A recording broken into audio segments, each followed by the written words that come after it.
ಜಗತ್ತಿನ ಮೊದಲ ಮಹಿಳಾ ಸೇನಾಪಡೆ ಕಟ್ಟಿದ ಬೆಳವಡಿ ಮಲ್ಲಮ್ಮನ ಬೆಂಕಿ ಇತಿಹಾಸ. ನಮಸ್ಕಾರ ಕರುನಾಡಿನ ಯುವಜನತೆಯೇ, ಪರದೆಯ ಮೇಲಿರುವ ಈ ಅದ್ಭುತ ಚಿತ್ರವನ್ನು ಒಮ್ಮೆ ಕಣ್ಣರಳಿಸಿ ನೋಡಿ. ಖಡ್ಗ ಹಿಡಿದು ಕುದುರೆ ಏರಿರುವ ಇವರ ಕಣ್ಣಲ್ಲಿರುವ ಕಿಡಿ ಶತ್ರುವನ್ನು ಮಂಡಿಯೂರಿಸಿದ ಇವರ ಪರಾಕ್ರಮ ನೋಡಿದರೆ ಮೈಜುಮ್ಮನ್ನಲ್ವಾ. ಇವರು ಝಾನ್ಸಿ ರಾಣಿಯಲ್ಲ, ಕಿತ್ತೂರು ಚೆನ್ನಮ್ಮನೂ ಅಲ್ಲ. ಇವರೆಲ್ಲರಿಗಿಂತಲೂ ಶತಮಾನಗಳ ಹಿಂದೆಯೇ, ಅಂದರೆ 17ನೇ ಶತಮಾನದಲ್ಲೇ ಸಿಡಿಲಿನಂತೆ ಗರ್ಜಿಸಿದ ನಮ್ಮ ಬೆಳಗಾವಿ ಮಣ್ಣಿನ ವೀರಪುತ್ರಿ ಬೆಳವಡಿ ಮಲ್ಲಮ್ಮ. ಗೆಳೆಯರೇ, ನಾವಿಂದು ಜಗತ್ತಿನಾದ್ಯಂತ ವುಮನ್ ಎಂಪವರ್ಮೆಂಟ್ ಬಗ್ಗೆ, ಸೇನೆಯಲ್ಲಿ ಮಹಿಳೆಯರ ನೇಮಕಾತಿ ಬಗ್ಗೆ ಮಾತನಾಡುತ್ತಿದ್ದೇವೆ.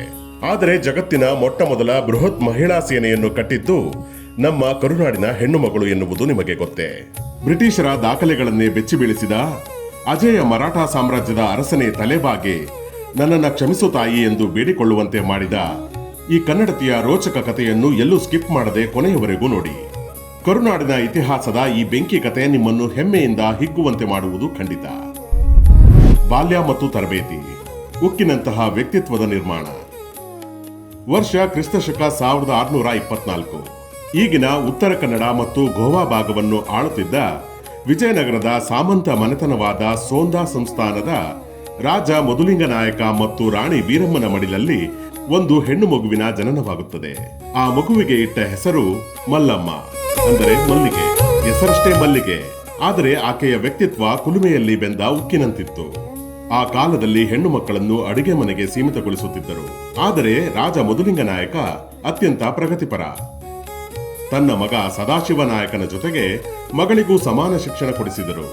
ಕೇವಲ 5ನೇ ವಯಸ್ಸಿಗೆ ಶಂಕರ್ ಭಟ್ ಎಂಬ ವಿದ್ವಾಂಸರಿಂದ ಶಿಕ್ಷಣ ಶುರುವಾಯಿತು. ಕನ್ನಡ, ಮರಾಠಿ, ಉರ್ದು ಮತ್ತು ಸಂಸ್ಕೃತದಲ್ಲಿ ಮಲ್ಲಮ್ಮ ಮಹಾಪಂಡಿತೆಯಾದರು. ಕೇವಲ ಪುಸ್ತಕದ ಬದನೆಕಾಯಿ ಅಲ್ಲ ಫ್ರೆಂಡ್ಸ್. ರಣವೀರ್ ಸಿಂಗ್ ಎಂಬ ಯೋಧನಿಂದ ಕತ್ತಿ ವರಸೆ, ಬಿಲ್ಲುವಿದ್ಯೆ, ಕುದುರೆ ಸವಾರಿ, ಈಟಿ ಮತ್ತು ಜಾವಲಿನ್ ಎಸೆಯುವುದನ್ನು ಕಲಿತು ತನ್ನ ಜೊತೆಗಿದ್ದ ಹುಡುಗರನ್ನೇ ಮೀರಿಸಿ ನಿಂತರು. ಸ್ವಯಂವರ, 21 ಹುಲಿಗಳ ಬೇಟೆ ಮತ್ತು ಸಮೃದ್ಧ ಬೆಳವಡಿ. ಮಲ್ಲಮ್ಮ ವಿವಾಹ ಯೋಗ್ಯ ವಯಸ್ಸಿಗೆ ಬಂದಾಗ ಸ್ವಯಂವರ ಏರ್ಪಡಿಸಲಾಯಿತು. ಆದರೆ ಕಂಡೀಷನ್ ಏನಿತ್ತು ಗೊತ್ತಾ? ಆಕೆಯನ್ನು ವರಿಸುವ ರಾಜಕುಮಾರ ತನ್ನ ವಯಸ್ಸಿಗಿಂತ ಒಂದು ಹೆಚ್ಚಿನ ಸಂಖ್ಯೆಯ ಹುಲಿಗಳನ್ನು ಕೇವಲ 1 ತಿಂಗಳಲ್ಲಿ ಬೇಟೆಯಾಡಬೇಕು. ಈ ಕಠಿಣ ಸವಾಲನ್ನು ಸ್ವೀಕರಿಸಿದ್ದು ಬೆಳಗಾವಿ ಧಾರವಾಡ ಭಾಗದ 160ರಿಂದ 360 ಹಳ್ಳಿಗಳ ಒಡೆಯನಾಗಿದ್ದ ಬೆಳವಡಿ ಸಂಸ್ಥಾನದ 20 ವರ್ಷದ ಯುವರಾಜ ಈಶಪ್ರಭು. ಆತ ಬರೋಬ್ಬರಿ 21 ಹುಲಿಗಳನ್ನು ಬೇಟೆಯಾಡಿ ಮಲ್ಲಮ್ಮನನ್ನು ವರಿಸಿದ. ಸಮಾನ ಶೌರ್ಯದ 2 ಜ್ವಾಲೆಗಳು ಒಂದಾದವು. ಮದುವೆಯ ನಂತರ ಈ ಜೋಡಿ ಬೆಳವಡಿ ಸಂಸ್ಥಾನವನ್ನು ಸ್ವರ್ಗದಂತೆ ಮುನ್ನಡೆಸಿದರು. ಅಕ್ಕಿ, ಬೆಲ್ಲ ಮತ್ತು ಸಾಂಬಾರ ಪದಾರ್ಥಗಳ ಉತ್ಪಾದನೆಯ ಜೊತೆಗೆ ಕಾರವಾರ ಬಂದರಿನ ಮೂಲಕ ಅಂತಾರಾಷ್ಟ್ರೀಯ ವ್ಯಾಪಾರವನ್ನು ವಿಸ್ತರಿಸಿದರು. ವಿಶ್ವದ ಪ್ರಥಮ ಮಹಿಳಾ ಸೇನೆ, ಕ್ರಾಂತಿಕಾರಿ ಹೆಜ್ಜೆ. ಇಲ್ಲಿ ಶುರುವಾಗುತ್ತೆ ನೋಡಿ ಅಸಲಿ ಇತಿಹಾಸ. ಇವತ್ತಿನ ಆಧುನಿಕ ಯುಗದಲ್ಲಿ ಮಹಿಳೆಯರನ್ನು ಯುದ್ಧ ಭೂಮಿಗೆ ಕಳುಹಿಸಬೇಕೇ ಬೇಡವೇ ಅಂತ ಚರ್ಚೆ ಮಾಡ್ತೀವಿ. ಆದರೆ ನಮ್ಮ ಬೆಳವಡಿ ಮಲ್ಲಮ್ಮ ಆ ಕಾಲದಲ್ಲೇ ಸ್ವತಃ ತಾನೇ ಮುಂದೆ ನಿಂತು ಹುಡುಗಿಯರನ್ನು ಆರಿಸಿ ಜಗತ್ತಿನ ಮೊಟ್ಟ ಮೊದಲ ಸುಸಜ್ಜಿತ ಮಹಿಳಾ ಸೇನೆಯನ್ನು ಕಟ್ಟಿದರು. ಬೆಳವಡಿಯ 10,000 ಸೈನ್ಯದಲ್ಲಿ ಕೇವಲ ಮಹಿಳೆಯರಿಗಾಗಿಯೇ ಒಂದು ಸ್ಪೆಷಲ್ ಟಾಸ್ಕ್ ಫೋರ್ಸ್ ಇತ್ತು.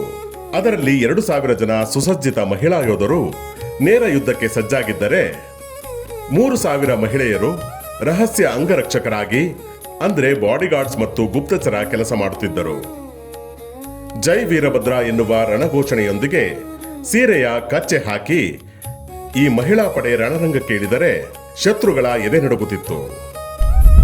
ಗೋಮಾತೆಯ ರಕ್ಷಣೆ ಮತ್ತು ಮರಾಠರ ಮೇಲಿನ ಸರ್ಜಿಕಲ್ ಸ್ಟ್ರೈಕ್. ವರ್ಷ 1678.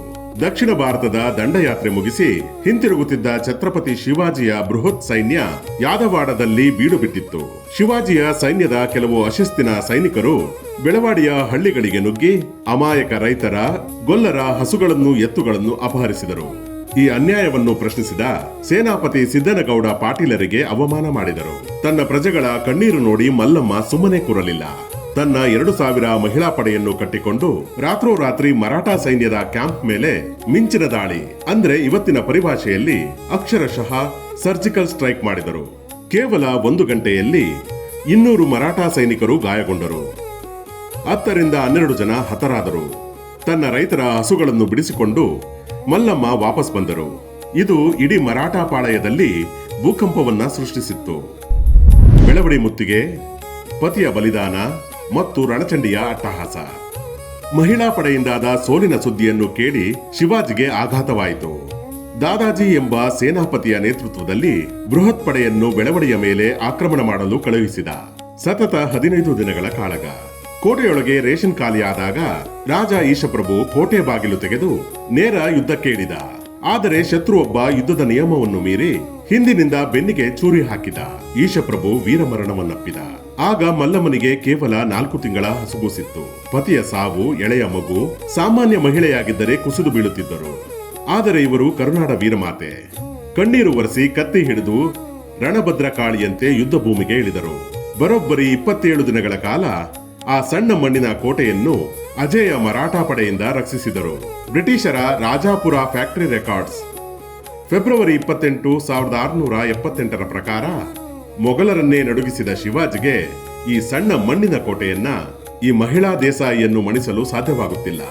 ಆತನಿಗೆ ಇದೊಂದು ದೊಡ್ಡ ಅಪಮಾನ ಎಂದು ಬರೆದುಕೊಂಡಿದ್ದಾರೆ. ಸಂಧಾನ, ಕೃತಜ್ಞತೆ ಮತ್ತು ಅಜರಾಮರ ಪರಂಪರೆ. ನೇರ ಯುದ್ಧದಲ್ಲಿ ಮಲ್ಲಮ್ಮಳನ್ನು ಸೋಲಿಸಲು ಸಾಧ್ಯವಾಗದೆ ಮರಾಠರು ಮೋಸದಿಂದ ಆಕೆ ಸವಾರಿ ಮಾಡುತ್ತಿದ್ದ ಕುದುರೆಯ ಕಾಲನ್ನು ಕತ್ತರಿಸಿ ಆಕೆಯನ್ನು ಬಂಧಿಸಿ ಶಿವಾಜಿಯ ಮುಂದೆ ತಂದು ನಿಲ್ಲಿಸಿದರು. ಆದರೆ ಯುದ್ಧ ಕೈದಿಯಾಗಿ ನಿಂತಿದ್ದರೂ ಆಕೆಯ ಮುಖದಲ್ಲಿ ನಡುಕವಿರಲಿಲ್ಲ. ಬದಲಿಗೆ ಹೆಮ್ಮೆಯ ತೇಜಸ್ಸಿತ್ತು. 18ನೇ ಶತಮಾನದ ಮುತಾಲಿಕ್ ಅವರ ಶಿವಾಜಿ ಮಲ್ಲಮ್ಮಾಜಿ ಸಮರೋತ್ಸವ ಕೃತಿಯ ಪ್ರಕಾರ ಶಿವಾಜಿಗೆ ಮಲ್ಲಮ್ಮನಲ್ಲಿ ಸಾಕ್ಷಾತ್ ತನ್ನ ಆರಾಧ್ಯ ದೈವ ಭವಾನಿ ಮಾತೆಯ ದರ್ಶನವಾಯಿತಂತೆ.